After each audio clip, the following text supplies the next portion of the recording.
William L. Warren. I retired as Lieutenant Colonel in the Army.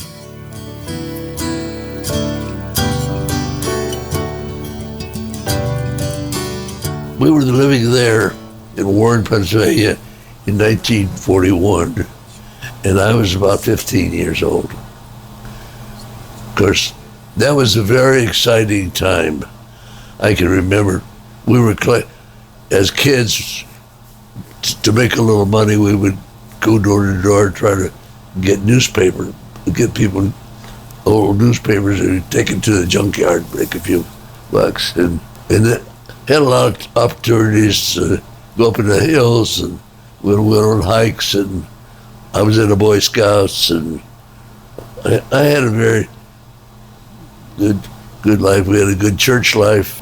But then, about early 1942, then we went down to a place called Charleroi, Pennsylvania. It's south of Pittsburgh. And we found a place out in the boondocks. It's a big old house, stone house, built during the Revolutionary War. It was bad. We didn't even have a source of water. I'd have to walk about a mile or something down to the neighbor's farm. You come out of the Depression and to the Second World War. So I went down to the recruiting stations there in Kankakee, and there's a sign on the door for the Marines. Closed today. The Navy is open upstairs. So I had a decision to make. Do I walk back home again a mile and a half, come back the next morning, or do I go upstairs to see the Navy? I picked the Navy. Great choice. I'd like to be a medic. But they found out, I guess I opened my mouth too much. I had worked in a laundry in high school part-time. We got a 1 quota for a laundry guy. So they sent me to laundry school out in Norfolk. And I went there 8 weeks, got a big medal, and then they shipped me to California, joined this unit called Acorn 46. It was a unit that was composed of aircraft mechanics, radar people, and they were going to go to establish an air base, a naval air base overseas. So we all packed into this ship. I don't know how many of us that were there, probably around 1,500. And took us about a month. We were in convoy. The war was still on.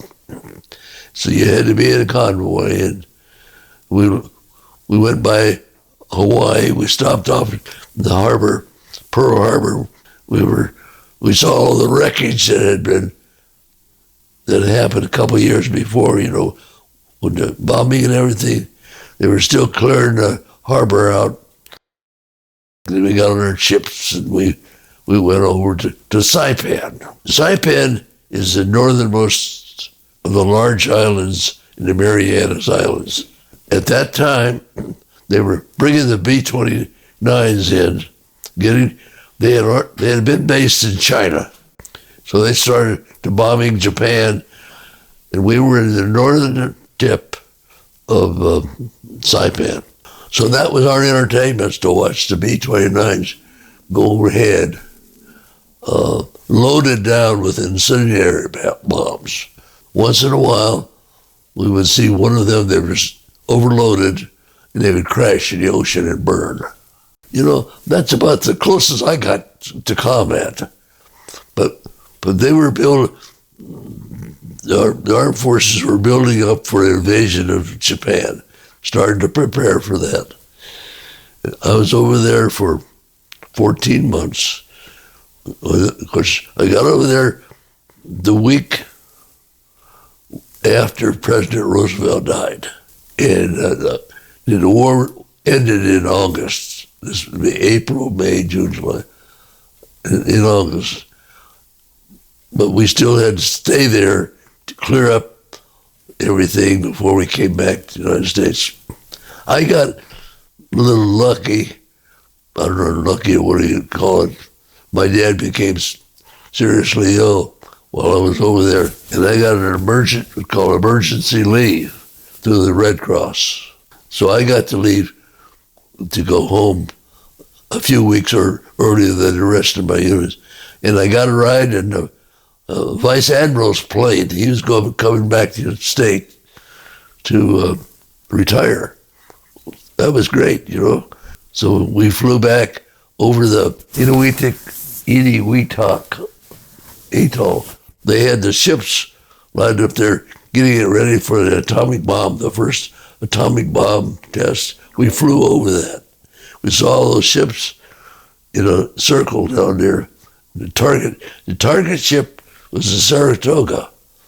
It was one of the older aircraft carriers. I got out of the Navy. You know, I hadn't given any thought of what I was going to do when I got out of the Navy. Nothing. I took a job after I got done with that course at a Packard dealership. I was supposed to be their accountant. I was in a fog. I didn't know. Couldn't get organized. What if I go back in the service? But I didn't want to go back in the Navy. I didn't want to wash clothes no more. I went back up to Joliet, Illinois, signed up for the Army.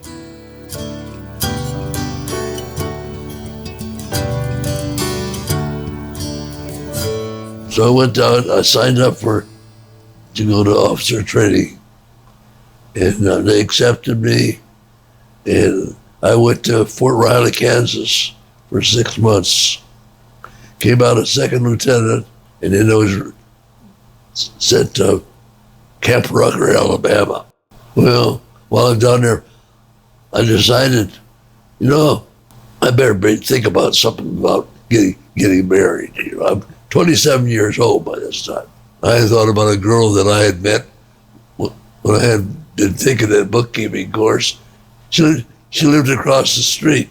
And I said to myself, I'll write her a letter. So I wrote the letter, Dear Joanne, you remember me? And that kind of a letter. And mailed it to the nursing school where I know she had been. I didn't know where she lived anymore. They put the letter on their bulletin board. She went down and got it. And she wrote me a letter back. It was about a month later. I went up to Kankakee on leave, and we got engaged.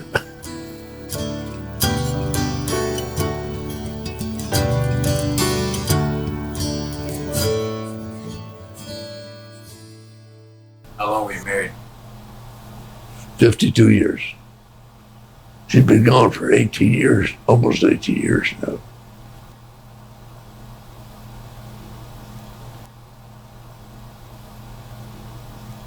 I left Illinois, Morton, they're 30 miles away. I grew up traveling, went in the service, I traveled. But here I wind up here in Normal, which is only 30 miles from where I started. I saw what people had to go through in hard times. Going into service was almost automatic. Everybody was, all the young men were interested in doing it. It was a place where I knew I was going to get 3 meals and a roof over my head. I probably would have done okay as a bookkeeper or accountant. But it just seemed the thing for me to do. And I have no regrets. The main regrets that I have is leaving my wife with, picking up the pieces and taking care of things when I was gone. And she did a great job. But yeah, I was happy. Been a wild and crazy journey back to Normal, Illinois. It's Been a wild and crazy journey back to normal.